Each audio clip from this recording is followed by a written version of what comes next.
Hi everyone, my name is Staff Sergeant Phil Broome. I'm the Principal Euphonium of the West Point Band, and I'm sitting in here in the beautiful recording studio we have at West Point to talk to you guys about recording yourself better.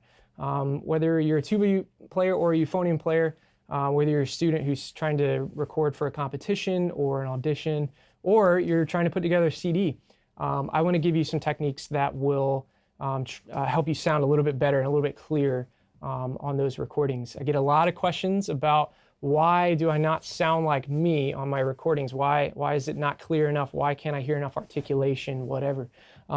So we're going to talk about different techniques to really make you sound like you. So the biggest thing that I want to hit today is the difference between ambient miking and close miking. Ambient miking is obviously we're going to try and record the ambience of whatever hall you're in. We're just trying to capture exactly what the hall sounds like when you're playing. Whereas close miking is exactly how it sounds. We're going to put the microphone a lot closer to the instrument to really try and isolate what your instrument sounds like.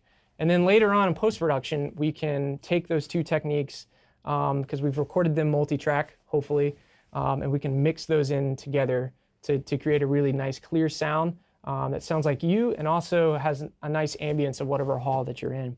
So obviously there's a lot more to it than just those techniques. There's what microphones do we use, how far do we place them, and this and that. And that's why we have recording engineers, professional recording engineers that have dedicated their lives to really perfect the art and science of recording. But that doesn't mean you can't take advantage of some of these techniques yourself and make your recording sound better. So what we're going to do is we're going to go over to our concert band rehearsal hall, and we're going to try and put some of these techniques into action. All right, so we're here in the West Point Band concert band rehearsal hall, and I'm joined here by Staff Sergeant Keith Kyle, our newest tuba player, to play a few excerpts so we can kind of show where these mics should be while we're recording. So you can see here I've got one spot mic right here ready to get an isolated recording of Keith. And then we're going to go over and look at our ORTF pair, which is a stereo pair that's going to capture the hall. So as you can see, this hall is pretty small. The ceilings are rather low. It's not a dead hall by any means. It is a very bright hall. So normally in a bigger size recital hall, I would probably do some kind of a spaced pair to get some more ambience in the back of the hall, which is going to be a lot more washed, a more washed sound that I can actually add into to the other microphones. Right here we have a stereo pair in an ORTF configuration, which really kind of emulates the workings of our ears and the space between our ears. So the left microphone is panned all the way hard left, and the right is obviously all the way to the right. And when you add them in together, it creates a nice ambient stereo realistic image. So you can see that these microphones are set up in that configuration. Left one's kind of facing that way, and this one's facing this way to capture the ambient stereo image. So this is our main stereo pair. So you really have to have a nice stereo pair to capture the room. If you have a portable recorder, I know a lot of students use those because it's a very affordable way to record yourself for competitions and auditions. This would be your stereo pair. This would be where you would put your portable recorder. Okay, so now we have our spot microphone that we're going to mix in with our stereo pair. And this is where it gets a little complicated because there's literally thousands of places I could put this microphone. And you can see that I've only got one. A lot of times I'll put up several. That way I can record all of them at once and just kind of pick which one I like the best. But if I've only got one, what I'm going to try and do is I'm going to try and find the sweet spot. A lot of people are going to see the tuba, maybe a recording engineer who's never recorded tuba euphonium. They're going to see that bell and they're going to say, oh, it's like a trombone or it's like a trumpet, and I'm going to put that microphone right at the bell. But if you're a tuba or euphonium player, you know that if you're standing right in front of that bell, there's a whole lot of stuff that's coming out of that bell that's not very desirable, especially for a recording. There's a lot of like finger noise, a lot of mouth noise. It's very harsh and brass. And what I want to try and do is not capture all of that stuff. So what I generally do for euphonium and tuba is I like to put the microphone directly in front of the tuba, a little bit below the bell. All right, so What I'm going to try and capture is a little bit more of that woofiness, but also clarity from the tuba.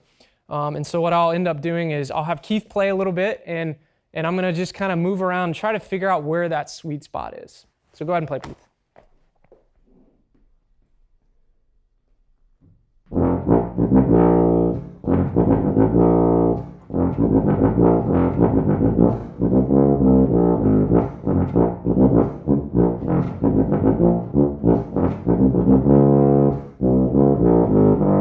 Cool. Awesome. So what I didn't really want to tell you is that we've actually already placed this mic, because I did this before to make sure that everything sounds good. And what I found is that the sweet spot is really right where the bell is facing this way, all right? Which makes sense that there would be more clarity right there. So if you come over to this area, you're going to get a lot more woofiness. So it really kind of depends on what you're really going for. But for this particular recording, say it's an audition or a competition, I want to capture more clarity. So I generally am going to put it aimed right at the bell, below it, and just kind of try and find where that sweet spot is, and that just happened to be right here. Now obviously for euphonium it's going to be opposite. Euphonium bell is going to be facing that way. And generally speaking, when I'm recording myself, that's about where I'm going to put it. Just a little bit below the bell, kind of aimed at the valves for euphonium. So it's very similar whether it's tuba or euphonium.